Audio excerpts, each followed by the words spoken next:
to read the Isha Upanishad translated by Sri Aurobindo.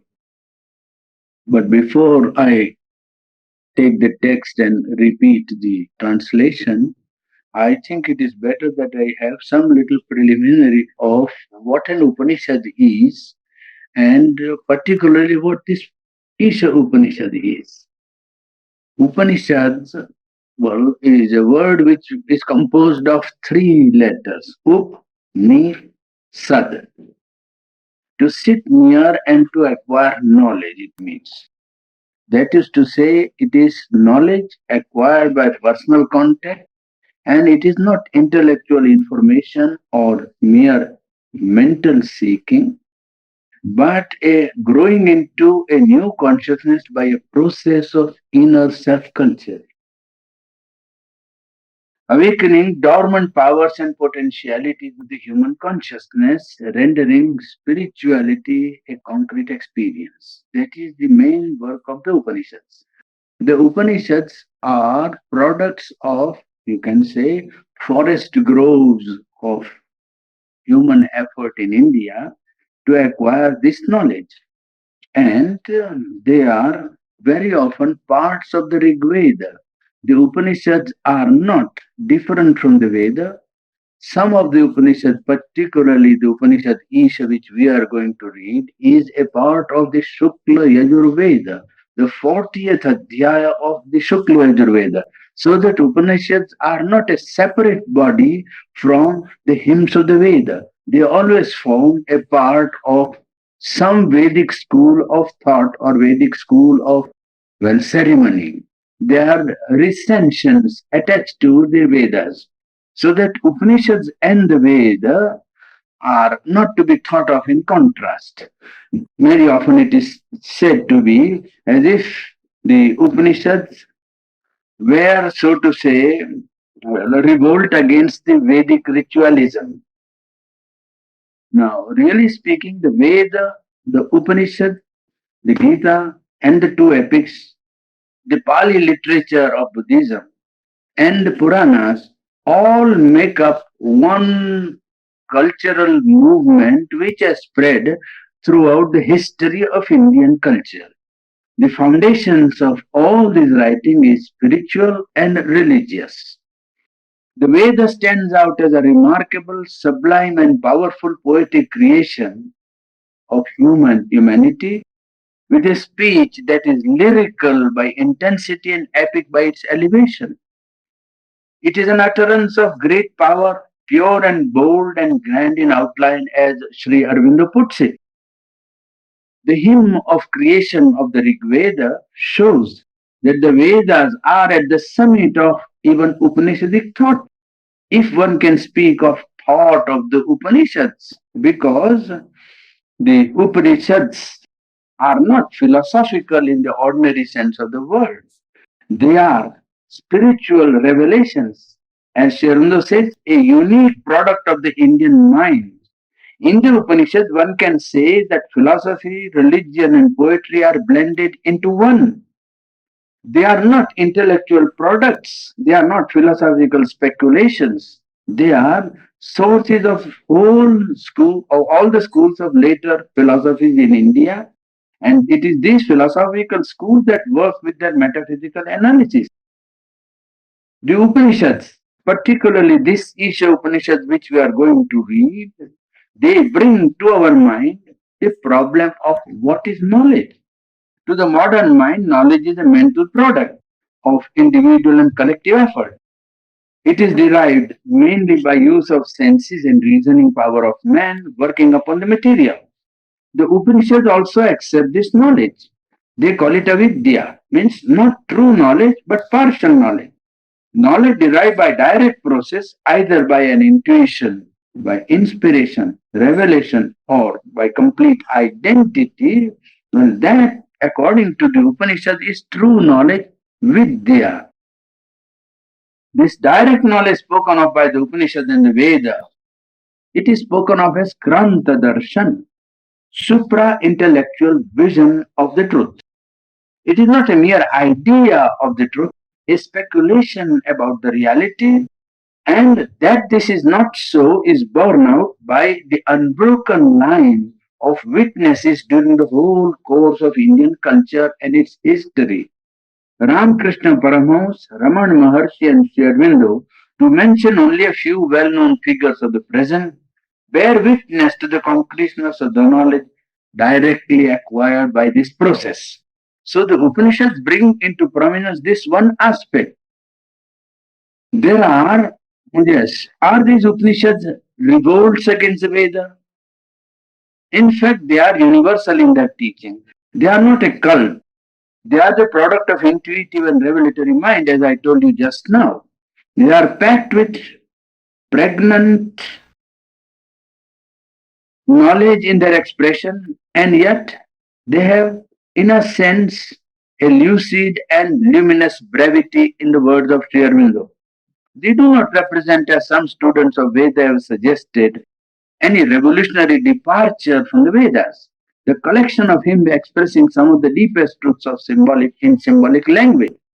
Yes, the creation of the Upanishad ushers in a change in language and terminology, whereas the Vedic language is full of symbolic utterances and the Sanskrit of Veda is plastic. The Upanishads begin with a more form language and introduce an intellectual terminology which gave rise to the systems of thought in India with their whole philosophical terminology. This change over from symbolic figure to easily grasped imaginative and intellectual term is illustrated uh, so brilliantly by Sri Aurobindo, and he points it out in this Isha Upanishad which we are going to read. He says, in connection with the symbol of the sun, a notable and most significant verse in the 62nd hymn of the fifth mandal of the Rig Veda may be mentioned. It shows not only the profound mystic symbolism of the Vedic poets, but also how the writers of the Upanishads understood the Rig Veda and justified their belief in the inspired knowledge of their forerunners.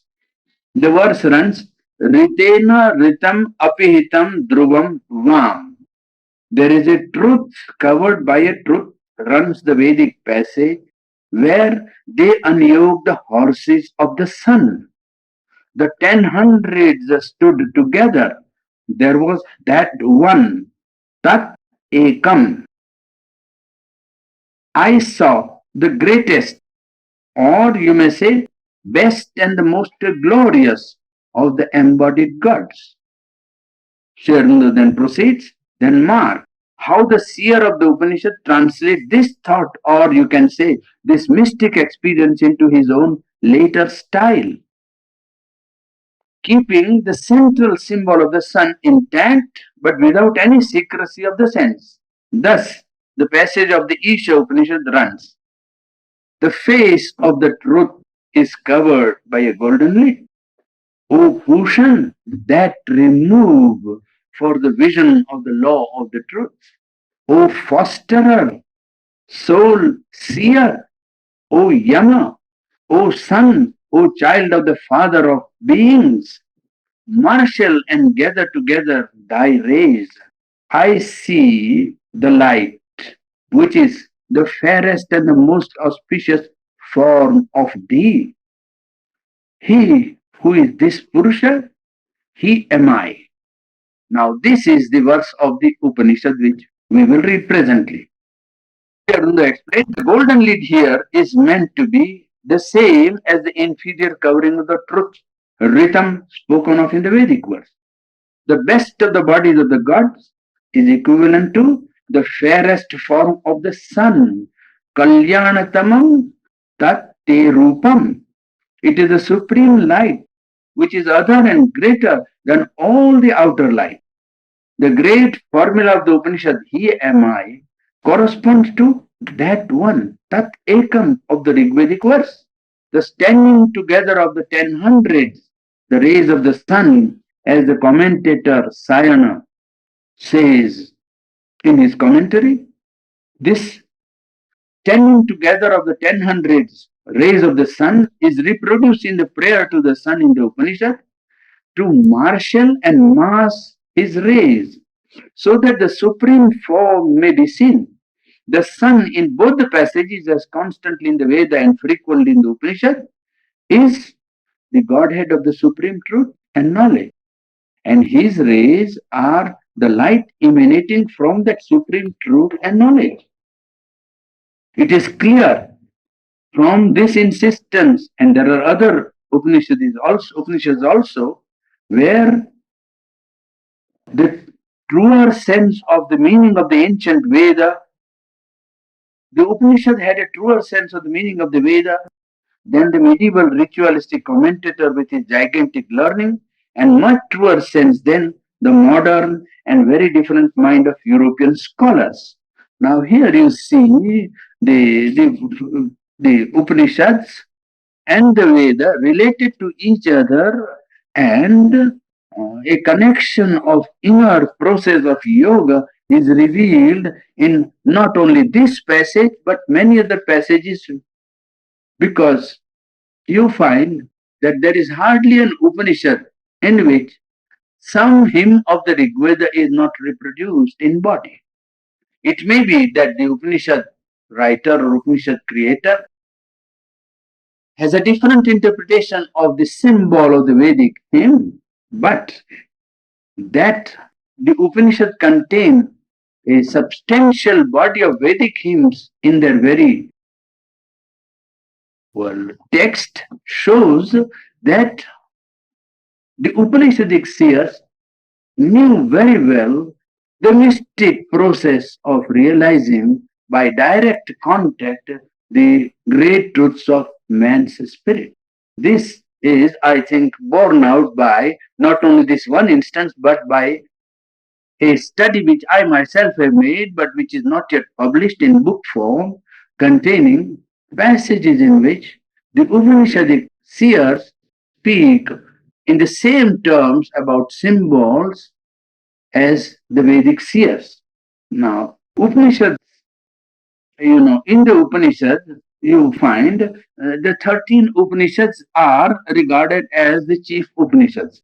And the philosophy that is believed to be the philosophy of monism, of unity with the supreme, identity with the divine, as one subject matter of the Upanishad. And these Upanishads have endured through the ages, influenced world thought much more than is accepted or known by the world generally. They have penetrated the world thought in the subtle way and have influenced European, German, and modern world thought to a very great extent than is generally known. Now we take up this Isha Upanishad. It is an Upanishad of reconciliation. It's an Upanishad of integration. It's an Upanishad which speaks of the fulfillment of man's life on earth in the divine. It speaks of, the absolute and the relative. It speaks of God and the world, or you can say the Lord and the universe. It speaks of the stable and the moving, and it confronts this in the relation, and it fixes the relation of these apparently contradictory, realities. It also poses spirit and nature, the individual and nature, the individual spirit, transcendent and universal. It takes up the problem of one and the many. It also emphasizes the transcendent, universal, and the individual, Brahman as the Lord, as the continent, as the indwelling spirit, which is the object of all knowledge. And its realization is a condition of perfection and way to attain immortality. This Purusha, the manifesting subjective element, is threefold: the Kshara, unmoving and immutable; Akshara, the unmoving and the immutable; the Kshara, the moving and mutable; and Para or Uttama as the supreme and the highest. It puts down the condition of self realization, both simultaneously by vision of all as the Satchidananda, and all in the self and the self in all. Vision of the self in its becoming, and it does not accept only the vision as sufficient, but it insists on becoming inwardly what is seen in the vision. It therefore reconciles vidya and avidya, knowledge and ignorance, mortality and immortality, one and the many, birth and the non birth, and it points out a perfect way which reconciles all these apparently contradictory, baffling principles, principles baffling to the human mind. It justifies life, it justifies work and action, and it points out life as a manifestation of the Brahman, which is arranging itself in seven principles of conscious being by which manifestation works out in the processes of involution and evolution.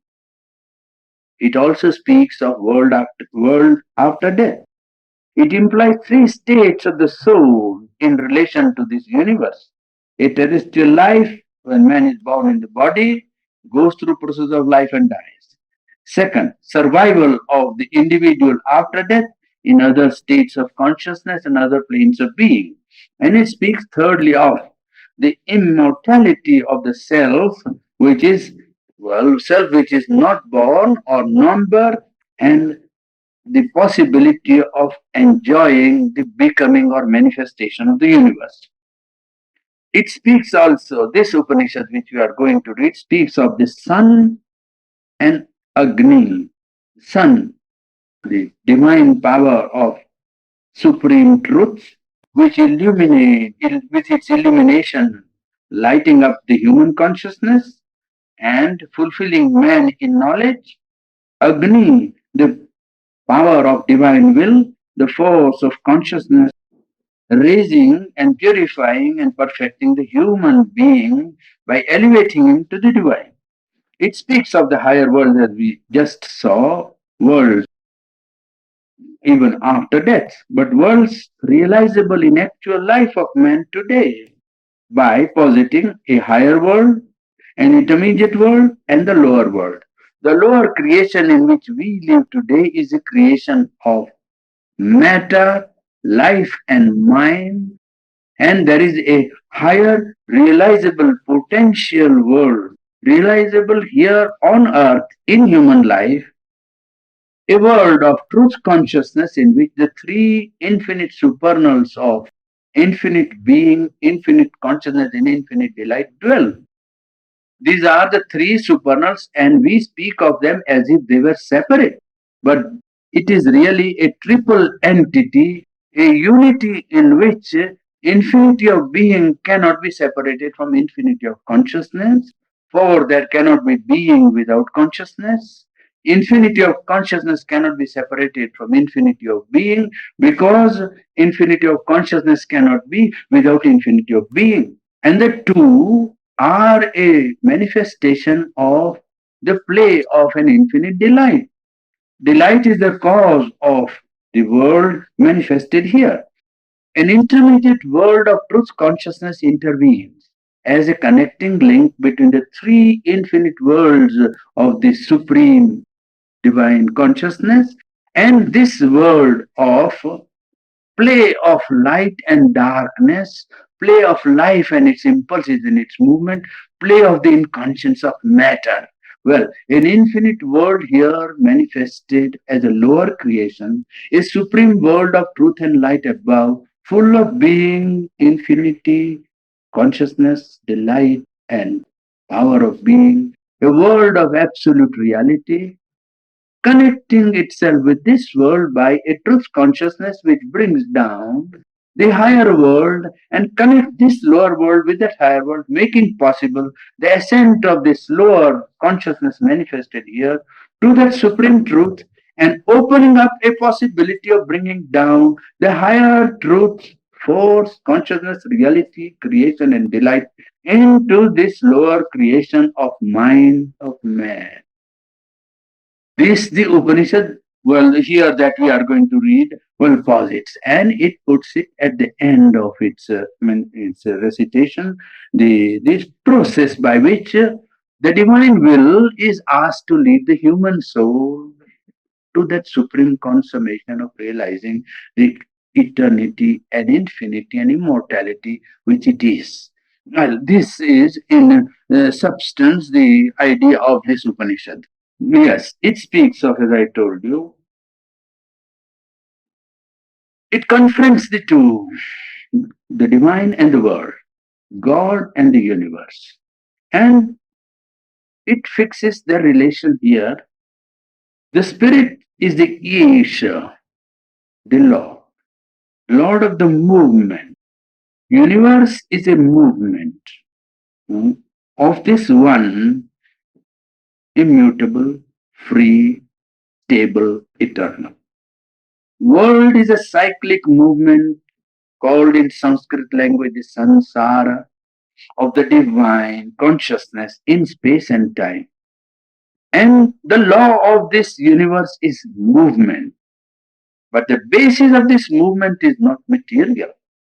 It is the energy of active consciousness, a divine consciousness which creates by its motion and multiplication divisions of time and space, relations and groupings of circumstance and causality.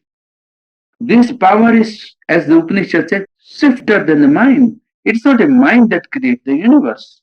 It is unfettered, omnipotent self awareness of the Supreme, of the Absolute, unbounded by any law of relativity, as Sri Aurobindo puts it in his commentary of this Upanishad.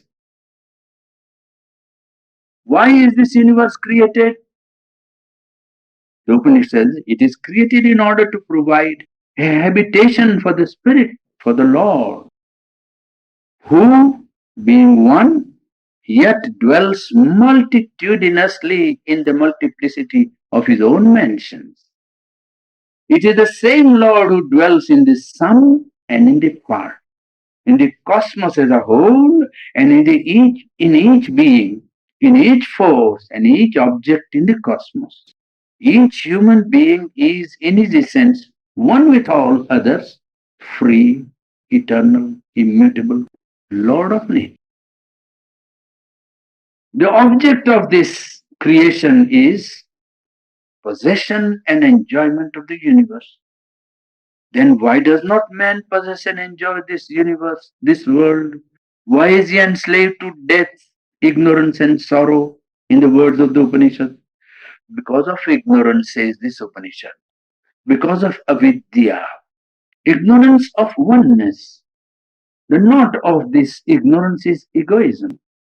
And the ego conceives of the object not as the universe in one of its frontal appearances, but itself a separate existence standing out from the cosmos. It speaks of it and feels it as different in being from all the rest of it. This is the illusion of ignorance which falsifies all relations.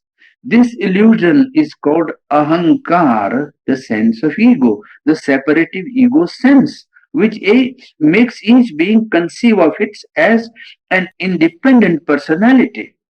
And this is unable to enter into harmony with the universe, and therefore it has got now a fundamental inability to possess and enjoy the universe and life. And yet, the desire that works in man wants to possess and to enjoy. And this desire is nothing else but the master impulse of this ego, which knows itself obscurely to be the Lord, unable, though, to realize its true existence. There is therefore discord, a mental and physical suffering, an inability, and desire is the badge of the subjection, with its attitude of discord and suffering. Enjoyment of the universe and enjoyment and all it contains is the object of this world existence, but renunciation of all desire is a condition of this free enjoyment of all. Practically, this renunciation of desire implies that one should not regard anything in the universe as a necessary object of possession, nor as possessed by another, and not by oneself, nor as an object of greed in the heart and the senses. This attitude is founded on perception of unity. One possesses the whole in the one universal or cosmic consciousness and does not therefore need to possess it physically. Sri Aurobindo says it is only by this ananda, the delight, at once transcendent and universal, that man can be free in his soul and yet live in the world with full active life as a Lord in his own universal movement. This freedom is not inaction. On the contrary, the doing of works in this material world and the full acceptance of the term of physical life are part of this completeness. Man is in the body for self fulfillment by action, for even his inertia acts, even his inertia produces effects in the cosmic movement. Being in the body or any kind of body, it is idle to think of refraining from action or escaping physical life. The idea that inaction can be a means of liberation is a part of ignorance according to Isha Upanishad. Desire is only a mode of emotional mind which by ignorance seeks its object, its delight in the object of desire and not in the Brahman who expresses himself in the object. By destroying this ignorance, one can do action without entanglement of desire. We have, in a sense, covered the general idea of this Upanishad. And we will now see the text of this Upanishad and repeat it so as to invoke this great truth which is at work in the universe and which has been reaffirmed by Sri Aurobindo again in most illuminating terms. There have been commentaries on this Upanishad with quite different significance brought out. There are many commentators of this Upanishad in which various things have been brought out, and this has proved, in one sense, a very difficult Upanishad for the commentators and translators. Even Shankaracharya has fumbled, according to Dr. S.K. Maitra, in interpreting most important verses of this Upanishad. The Upanishad speaks of the reconciliation of ignorance and knowledge. And Shankaracharya has certainly, well, stumbled here as he cleverly tries to wriggle out of the difficulty. But it is very clear that it is Sri Aurobindo who, I think, for the first time has given a satisfactory, I mean, intellectually satisfactory, explanation and significance and translation of this great utterance of the dawn of humanity, where man's spirit intuitively realize certain truths and express them in that symbolic language. Now I shall repeat it so that our session that we start today might be set in its proper synthetic and integral spirit. The first verse runs. ईशावास्यमिदं सर्वं यत्किञ्च जगत्यां जगत् तेन त्यक्तेन भुञ्जीथा मा गृधः कस्य स्विद्धनम्. The translation run.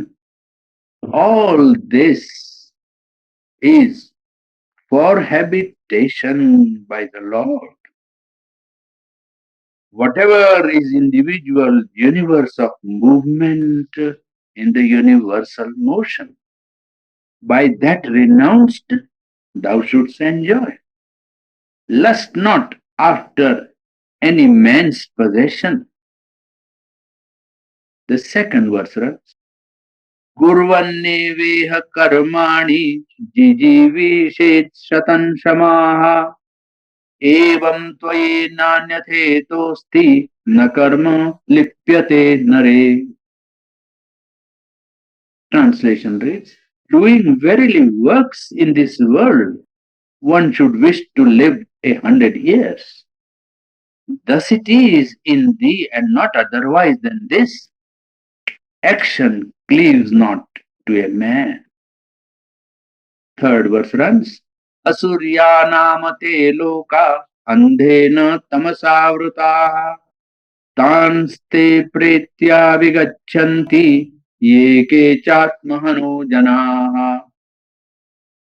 Translation reads, sunless are those worlds and enveloped in blind gloom, whereto all they in their passing hence resort, who are slayers of their soul. Fourth runs, Anejadekam manaso javiyo nainadeva apnuan purvamarashat tadhavato jnanatyeti tishtattasmin apo matarishva dadati. One unmoving that is swifter than mind, that the gods reach not, for it progresses ever in front, that standing passes beyond others as they run. In that, the master of life establishes the water. Tadejati tannaijati taddure tadvadantike tadantarasya sarvasya tadu sarvasyasya bahyataha. Translation says, that moves and that moves not. That is far and the same is near.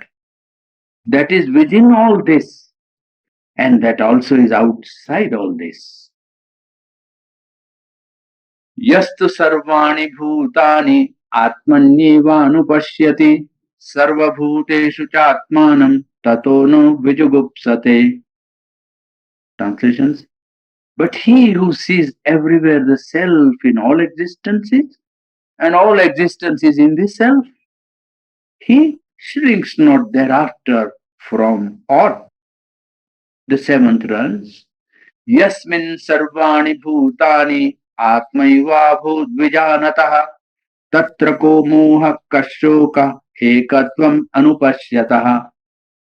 Translation says, he in whom it is the self-being that has become all existences that are becomings, for he has the perfect knowledge. How shall he be deluded?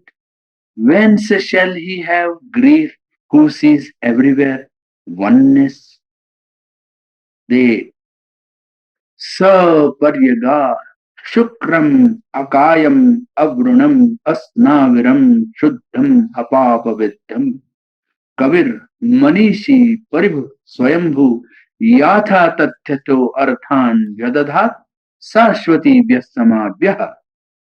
It is he that has gone abroad, that which is bright, bodiless, without scar of imperfection, without sinews, pure, unpierced by evil. The seer, the thinker, the one who becomes everywhere, the self-existence and all objects perfectly according to their nature from years sempiternal. Ninth, Andhan tama pravishanti ye avidyam upasate tato bhuya ivate tamo yau vidyayam rata. Into blind darkness they enter who follow after the ignorance. They, as if into a greater darkness, who devote themselves to knowledge alone.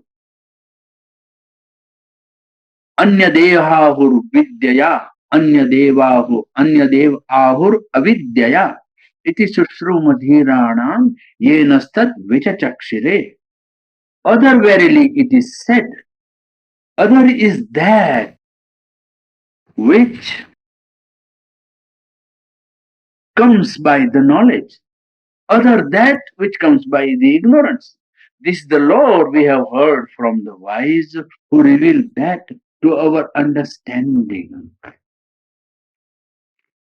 Vidyancha avidyancha yastad vedo bhayam saha avidyaya mrityum tirtva vidyaya mritamasnute.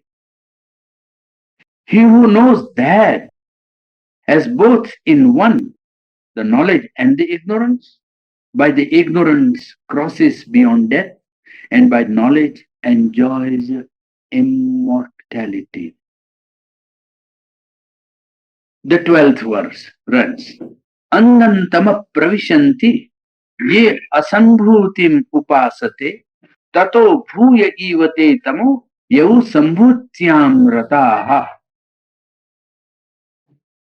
Into blind darkness they enter who follow after the non-birth. They as if into a greater darkness who devote themselves to birth alone. The 13th.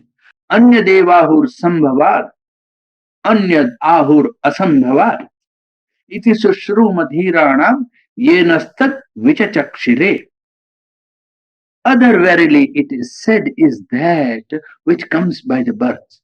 Other that which comes by the non-birth. This is the lore we have received from the wise who reveal that to our understanding. Samrutim cha vinashancha yastad veda ubhayam saha vinashen mrityum tirtva sambhutya amritamasnute. He who knows that has both in one the birth and the dissolution of birth. By the dissolution crosses beyond death, and by birth enjoys immortality. हिरण्मयेन पात्रेण सत्यस्या पिहितं मुखं तत्त्वं पूषन् अपावृणु सत्यधर्माय दृष्टये. The face of truth is covered by a brilliant golden lake. That do thou remove, O fosterer, for the law of the truth, for sight. Pushan ekarashe yama surya prajapatya vyuharasmin samuha tejo yatte rupam kalyanataman tatte pashyami yosavaso purushas sohamasmi. O fosterer, O soul seer, O ordainer, O illumining sun, O power of the Father of creatures, marshal thy rays, draw together thy light, the lust which is thy most blessed form of all, that in thee I behold, that Purusha there and there, he am I. O Vayur, Anilam, Amrutam, Athedam, Basmantam Shariram, Om Kruto Smara, Krutam Smara, Kruto Smara, Krutam Smara. The breath of things is an immortal life, but of this body, ashes are the end. Om, O will, O fire, remember that which was done before. Remember. O will, remember that which was done. Remember. Agne Naya Supatha Raye Asman Vishwani Deva Vayunani Vidwan Yuyodhyasma Juhuranam Eno Bhuyishtan Te Nama Uktim Vidhema. O God Agni, O fire of divine will, knowing all things that are manifested, lead us by the good path to felicity.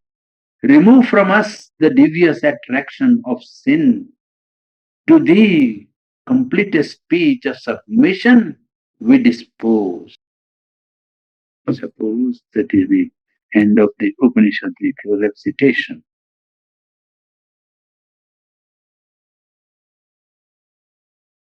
doubt how we will like to develop the various aspects and subjects of our study. I want to know that.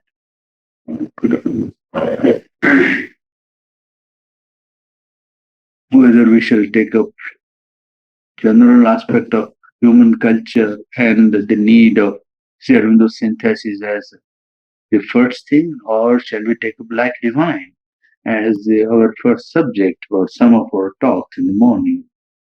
And well, I have to think of that problem. I don't know yet exactly how it will work out.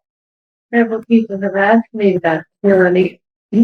Several people have asked me, and I said that I thought perhaps you would know whether the morning study would be one aspect and evening another, and what the topic would be. Several people have asked me that, and I said perhaps you would know. I have told different ones who taught me that I felt that if they could attend morning and evening for 1 week, that they probably get the most out of it, because you had said that you intended to cover in 1 week 3 different aspects of Arbindo's teaching, but then many people won't be able to come both morning and evening. So I don't know that as far as the group who come are concerned, whether it may how much difference it made. Yeah. One way is to take up one aspect and go through completely, so to say, for one time like that. Another is to vary, and that's one way of looking at it. Mm-hmm. You plan to take up the synthesis of yoga and life divine? Yes. That's what I'm just thinking how to proceed about it, because they are all very voluminous writings, and I want to see in how to cover it in a short span. You see? Yeah. You know, we'll talk a long time. Nick, why don't you ask them to call back? Tell them we're having the class.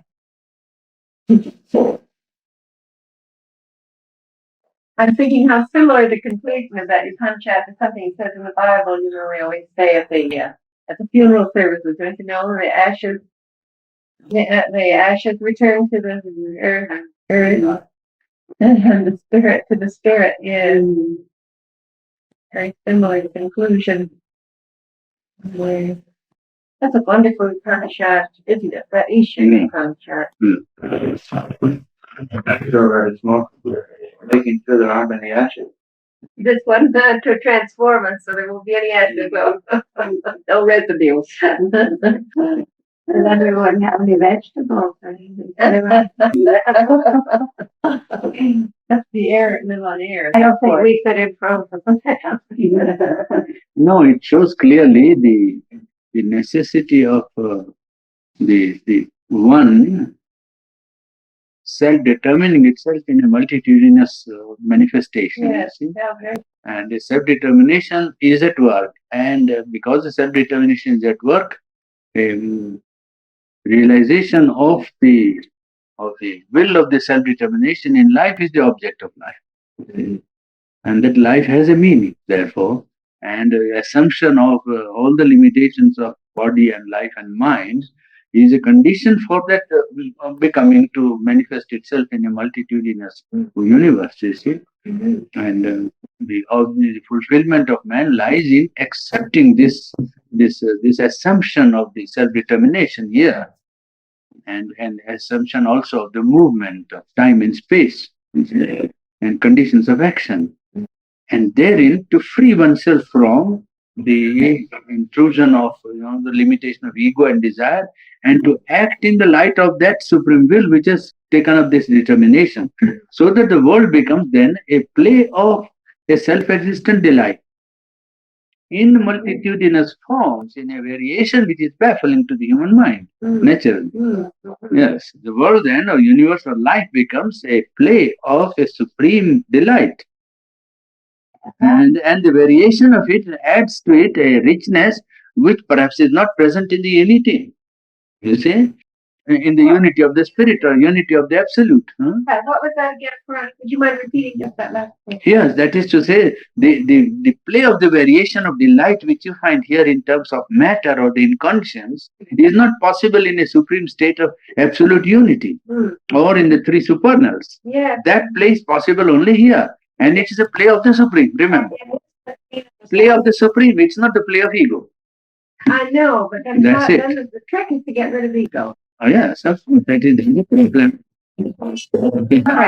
Is that what spurs one on? Huh? The pain and the suffering, which Yes. seems to be real. Yeah, It spurs one on. It's a goal to go beyond. yes, it is. It is only a goal provided for man to evolve. That's all. Ignorance itself is a temporary condition imposed so that man would realize the pressure of overcoming the limitations of his ego and desire. Yes. Ignorance is not a permanent condition of the cosmos. Yes. That is the great truth which Arundo has come to give. That ignorance is not a perpetual condition of cosmic manifestation. That it is not an eternal element of the cosmos or creation. That it's a temporary stage imposed on the spirit of evolving spirit of man, so that man may be able to go beyond by the very pressure of his ignorance, pain, and suffering. He will be goaded to seek the resolution and the freedom and liberation from these limiting conditions. And then he will find that he is not an ego, he is a self.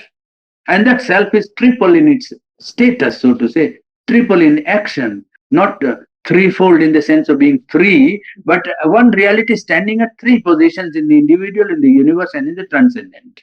The transcendent taking up the universal and the individual as term of its manifestation, using this individual and the cosmos or universal as its habitation, as the Upanishad says, Vasyam, the field for its expression or manifestation, taking up the cosmos and the universe as the term of his manifestation. So the play here in the individual and the cosmic will be the play of that self-existent transcendent delight with a multiplication and a variation which is not possible there, because there the term of manifestation do not obtain. In the unity, if you go back on the indivisible reality which is the universe and the divine, it is indivisible. You can't divide the universe and the divine. You see, if you walk back to that other end of this indivisible reality, you find that there the terms which obtain here for its fulfillment are not there. And the problem is put here at the other end of this constantly moving, indivisible, reality. It is constantly moving in time and space and constantly revealing that which is the substance of the absolute here. It is like that, moving out all the time. So that here what happens, it cannot be present there for so far as man is concerned, so far as earth is concerned, so far as matter is concerned. It cannot be present there. And that it is here is for, for the play of that which is there, so to say. And when the here and now realizes that which is there and eternal, well, then the play here becomes the play of the eternal and the play of the absolute, play of the divine. That was my question, Raji, but you answers it. Then the play here becomes a play not of the human ego, either individual or collective conflicting and, having all this harmony and discord and pain and suffering, but a manifestation of that determination, which is from the absolute, from the infinite, from the eternal, and a play of the eternal in times where every moment of time will be an expression of eternity. It is something unimaginable by mind, absolutely unimaginable. That's why people in the present time cannot understand Sri Aurobindo. You see, it is a resolution of the problem of man in terms of his essential divinity. Yes. It is a resolution of the problem, all the problems of man's life in terms of his realizing, concretizing or manifesting, materializing his essential divinity. The moment he does that, well, life will become a harmonious expression of that supreme truth in time and space, from eternity beyond time and space. Well, do you think that mankind will ever? Well, it has to. The whole? Yes, of course, it has to. Oh, yes, it must. If you believe in a supreme and an absolute divine acting, Because then what will happen? And then what will happen? No more manifestation. Then a constant progress from truth to a greater truth. From Vijnana or supreme truth consciousness to the delight Ananda consciousness. Yes, but when the delight consciousness is reached by all of humanity. Yes, what? Then a further rung of the divine will manifest because absolute is free from all limitations of time and space. So it will never come to a stop. A constant progression from truth to greater truth, light to greater light. Now is the critical and crucial point of human development or human evolution, where man has to go from a partial play of light and darkness into a play of light, from ignorance into knowledge, from avidya into vidya, from ego consciousness into divine consciousness. Once that is done, the progression will be from light to greater light. You see, it is an eternal progression that is at work. Well, you mean we're suffering birth pains right now? This is a crisis. Yes. Right. Yes. A human being is now faced by mind coming into manifestation. The whole evolutionary process has evoked a crisis. And the acute point of the crisis is now. Because mental consciousness has become universalized, generalized, is now a common, factor of the whole human race today. Mind is a instrument much more developed now than at any time of human history. I mean, mind is a medium for controlling matter and life. Mind never did all that which it is able to do now. And mind had not those powers of communication and power of, generalizing its powers as it has acquired now. So that in human history, the growth of the coming in of mind was itself a crisis. But then the acute point of the crisis is now, where the mind has acquired so much power over matter and life that unless man makes a conscious effort to evoke that which he really is, well, he is going in for a greater and greater crisis, more and more conflicts. For more and more conflict.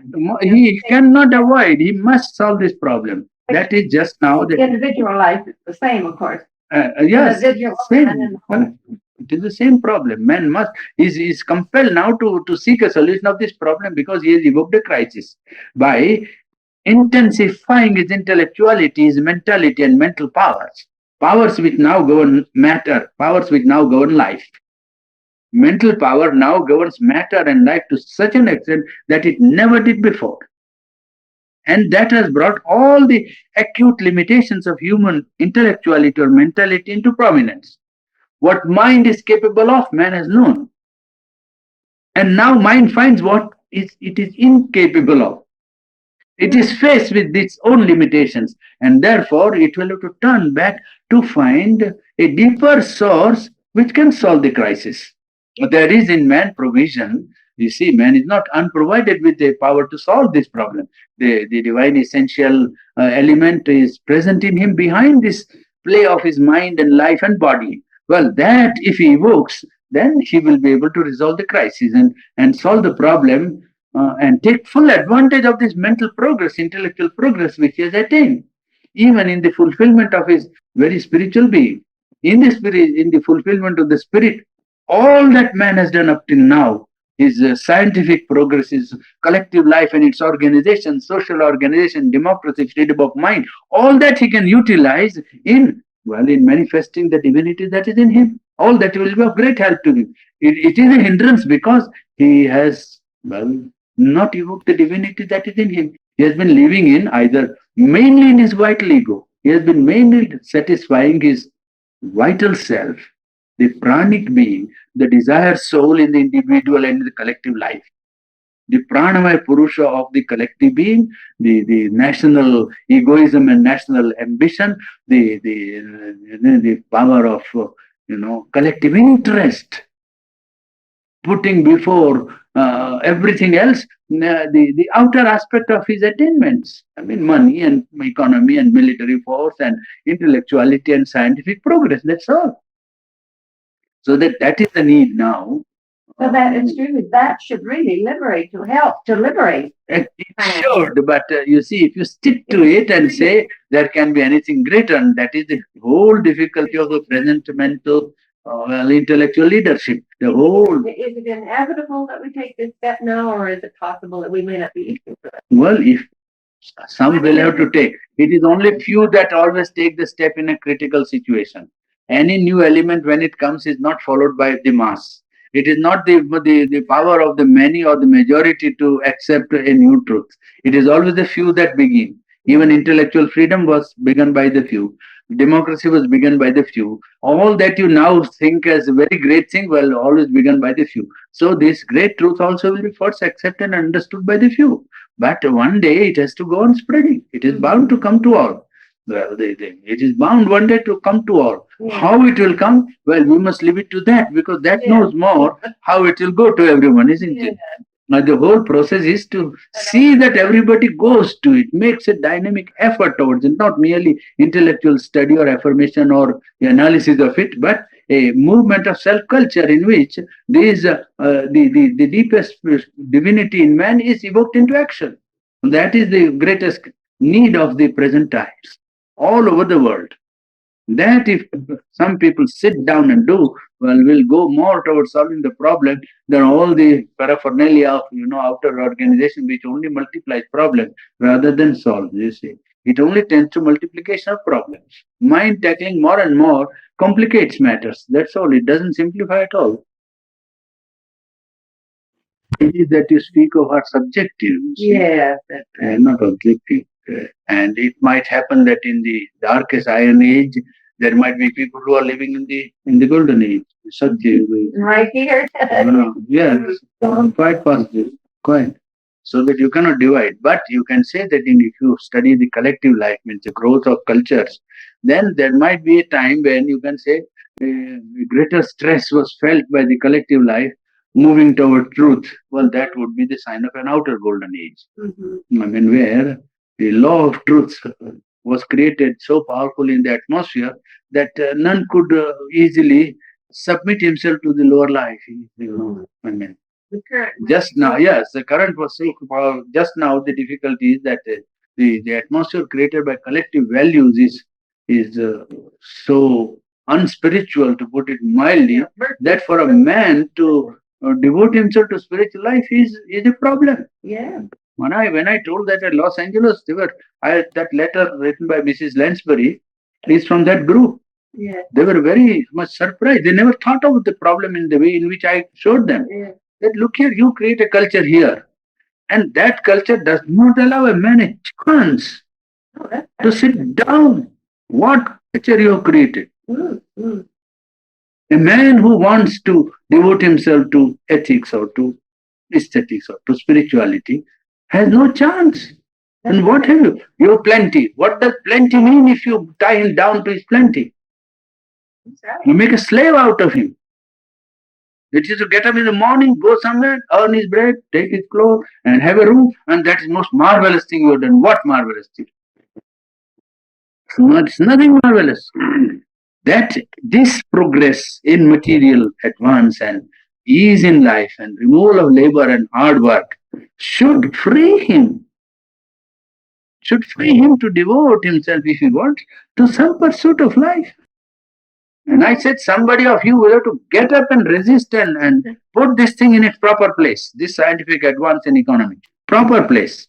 It is not to be rejected because we don't believe in renunciation of life and poverty and ignorance as if there were ideal conditions. We don't believe that. But we also don't believe that this is the be all of human existence. This is ridiculous. To create a culture in which nobody can have time. What nonsense. Do you think it's necessary for an individual to go through that experience of wanting, desiring things? Well, it depends. I If he suppose, on does, his but if you create collectively an atmosphere in which that is the whole thing of human existence, it is ridiculous. It is want of culture, really speaking. It is Philistinism. Yeah. It is utilitarianism. It is reducing man to the level of the animal. That's all. It would be reducing man to the level of the animal and say eating, drinking, and making yourself very happy is most marvelous. I saw those fellows standing in San Francisco at the top of the hotel. That you go up in that yes, you go up there and everybody goes, what a marvelous thing. Yes. What a marvelous thing. What marvelous thing. There's nothing marvelous about it. You as a spirit are far greater than all these San Franciscos put together. Thousands of San Francisco, nothing. You created that, and why are you overcome by that? Oh, what wonderful thing! You can break it tomorrow. That's your power. Now you have a divinity within you and you say, how can I do something good with this? Not, oh, it is finished. Oh, wonderful. What wonderful? It's nothing wonderful. Everybody there is a slave and is to run about, and you create a collective, a structure in which everybody is pressed, pressed, pressed. What is this? There's no freedom. I mean, freedom to devote himself, to fulfill himself, to become himself, to grow to the fullest height of which he is capable. You see, but we provided him what he wants, yes. Then you must liberate him. Also, not only provide him with what he wants, but liberate him also to grow to his fullest stature, to make him free to become an individual, to seek the end of why he is. This if you can't do, well, it is all right. And this self satisfaction is something wrong. This satisfaction that, oh, yes, we are quite all right. Those fellows are poor. Those fellows are ignorant. Yes, but they have leisure. I told in England. I said, look, I come from poor country that has no money, no industry, no science, no military force, no money. Yes, that is true. And we are not wonderful in the sense that we all know everything. No. We are also ignorant and struck by inertia and tamas and darkness and all sorts of, ignorances of human life. But one thing which you have is leisure. And we know that to retain that leisure is something very precious. Never to let go your right over time. And this is a country. India. India. Oh, of course. I thought maybe it was one town. Yeah. Where I said we have leisure, you have none. And that's a great treasure we have. It's not money, but it's 1,000 times more than money. You can't buy it with money. You can't buy it with money. I said, look, I come here to your country in England, and if 12, 50, 40 persons want to meet me because they are inclined to know, understand, exchange ideas, to meet and to be happy and meeting and understanding things, they have to plan 2 months, 1 month and a half in advance. In India, if a man is interested, sit down and says, all right, here, right now. No care for anything. Hang, everything goes behind. This is the most important thing, and we talk. That's all. And here you create a structure of cultural life and values in which the poor fellow cannot be free. What is this? There's something has to be done to meet this. Does it seem as though the world were coming to the Western idea? The whole world, it is a steamroller. And that is why I say that somebody has to get up and raise a standard revolt. Unless and until that is done, the thing will not be set right. And best is that some Westerner does it. Because an Eastern doing it will be only as if he is opposing for the sake of opposition, which is not true. We can't raise the standard because we are poor. You see, yes. I would wish somebody from the West, from England, Europe, or America to rise and stand and say this is wrong, and we will set it right. Then it will be set right. It will be set right. I know, because the power is there. The younger generation is there, and spirits will be there who have the guts. Well, the only point is that this atmosphere must not crush them and steamroller them. You see, this is a steamrollering atmosphere. Nobody can escape it. It is to me, it's a miracle how Chirundan mother escaped. And now we happen to come to know that. Otherwise, it is terrific. How living in England for 14 years, he escaped it. Look at that.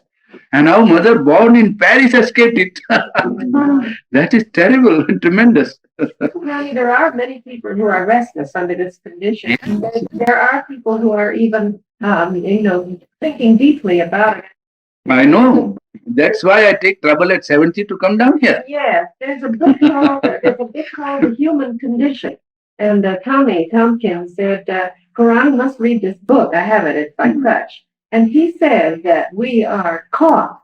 We are caught. And first he said that we wanted to produce so much. Then we had the problem of having to consume so much because we had produced so much. And I've only read about 3 chapters in this book and the end of it. But he is very clearly aware of our predicament. That we are caught, as you're saying. I think many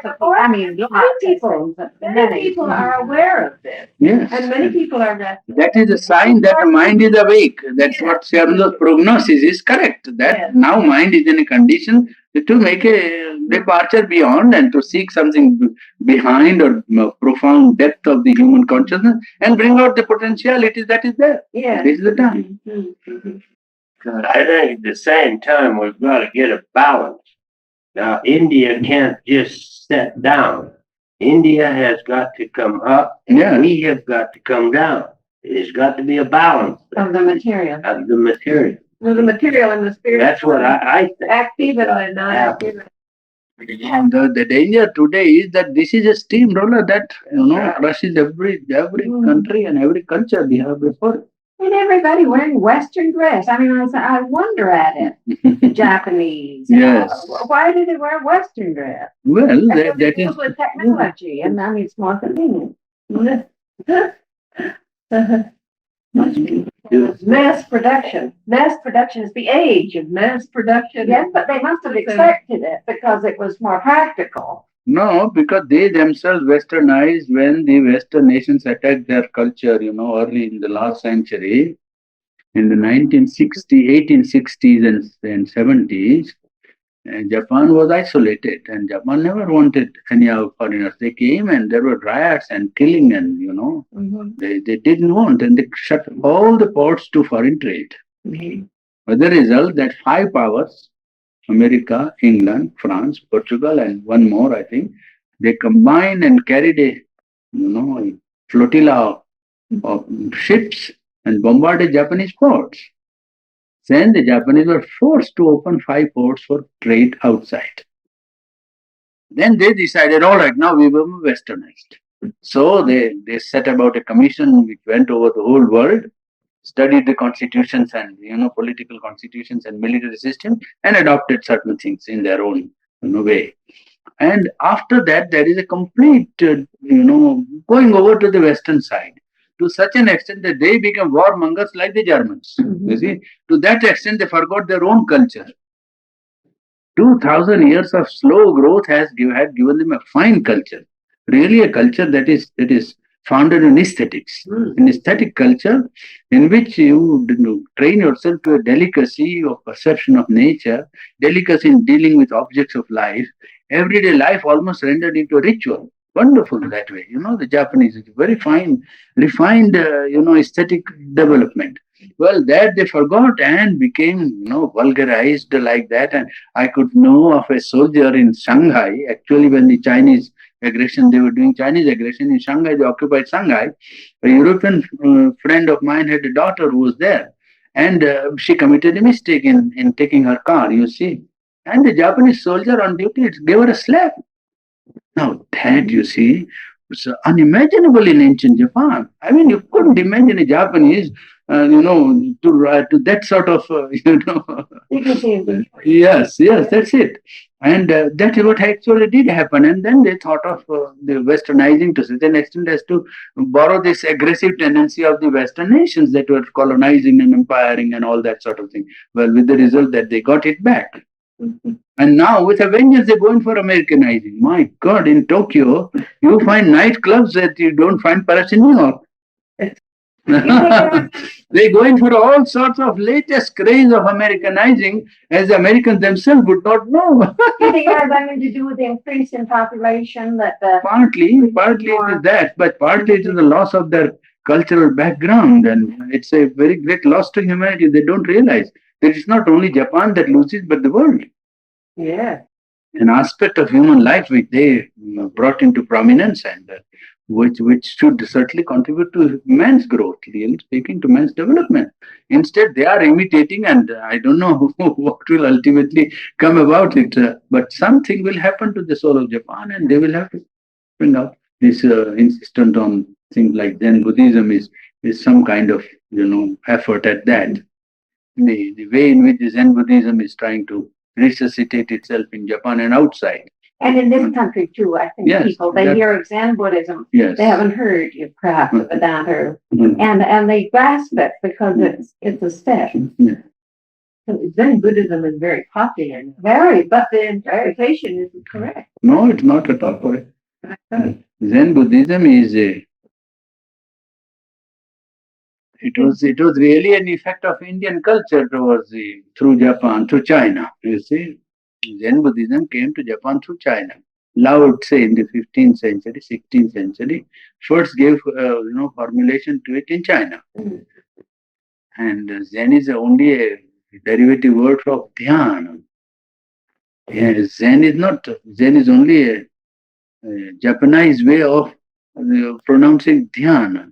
Dhyana is meditation, and it is through that through China they received this, and then made it into a cult, of the Japanese proper. The Japanese Actually, the Vedas are the very last word or first word that we have heard of spiritual truth aren't the Vedas. Yes. So they permeated through Yes. Buddhism and Christianity. Yes. We shall have perhaps one talk on Buddhism sometime during this. Because there is so much of noise about it nowadays that people think of as a Buddhism as a something which you could be, which you could, it could fulfill man. I don't think that is quite true, and I would like to show how we look at contribution of Buddhism in the as in the context of man's total fulfillment. As an individual, collective being. Buddhism has many good points, but also many negative aspects, which people forget when they talk about Buddhism. Even the best intellectuals, are simply they don't realize the problem which is to be solved, and that Buddhism has not the wherewithal by which you can solve the problem. You cannot. By adopting the Buddhistic attitude today, man would not be able to solve his individual collective problem or fulfill himself. You can say it's a step which prepares man. Yes, it can prepare a man to go up. But Buddhism, adopted even in its very best international form, would not be able to solve man. Today, not today. Yes. It has contributed something to the making of what we are today. Of course, every great soul has done that, and every great culture has done that. One talk we shall have at least on Buddhism, so as to Brush away the copy. yes, to show them that the place that Buddhism occupies. Because I was with Archie Bayham. He has written a book on Gautam Buddha's life, and of course I knew that there are many people who similarly have an idea that Buddhism, and so on. That is, it's a good study. That is all right if you want to study. But if you say we can today bring Buddhism to life and make something out of it, then I would say no, you are wrong. You won't be able to do it. And one day we shall have that one full session. It will be a 2 hours work perhaps, but it's necessary. what I meant too, Purani, about Zen Buddhism, it was colored by the Japanese their point of view about it. And then when it came to this country, I think that it has again been interpreted or misinterpreted, you might see, this Zen Buddhism, this popular Buddhism that they have here now. I don't know. I've heard that it is even the foundation for the beatnik, I mean, Yes. well, the escapists from the original intention, you see. I don't know if that is quite correct. Oh, but that's poor what beatniks. I don't blame them. They're trying to get away out of this. to escape the dilemma. That's the way all the time. I could. Yes, yes. I was certainly never do things a little later. Sure. I don't know. Those boys and girls dancing there at Tahoe, when one girl came and asked me that I think the dance, one who was learning dancing and knows something about it. And there was another also. Who was it? I forget now. So they asked me, I said, yes, this is the return to the primitive, I said. That's what the modern art is doing, modern poetry is doing, and modern impulse is doing. You see, the Paris painters wanted to return to the African primitive. Well, this is the African dance that you are doing exactly what the African did when he was barbarous, and you call him laughed at him. Exactly what you are doing.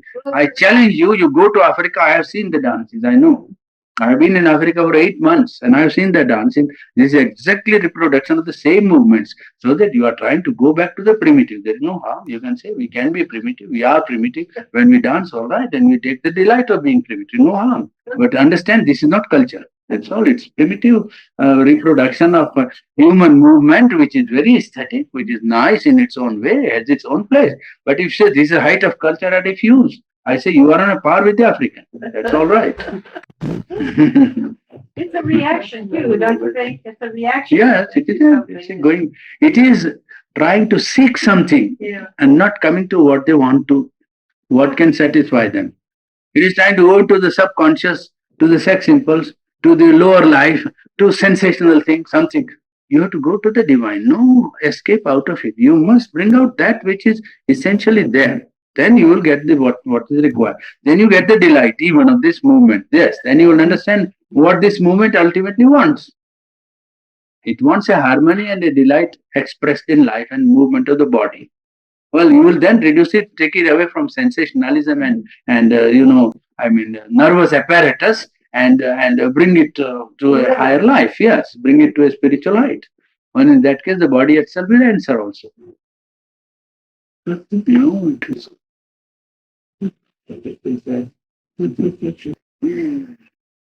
Which is good. There's what? All around confusion now, and it is good because out of that only something must precipitate. You see? Yeast and working. Two world wars have brought about that, and it is essential that they were so stayed and blinded by their dominance over Europe, over the world, that they thought this was the height of culture. Now nothing more is to be done. When the two crises came, now everything is topsy-turvy. And then now only two things, scientific progress and the material advance in economics, that is to which they have to hold in order to maintain, the going. And one power is that Europe has got a drive. European culture has a drive in it. So probably they might come out of it. But to come out of it with a progress to humanity means hard work.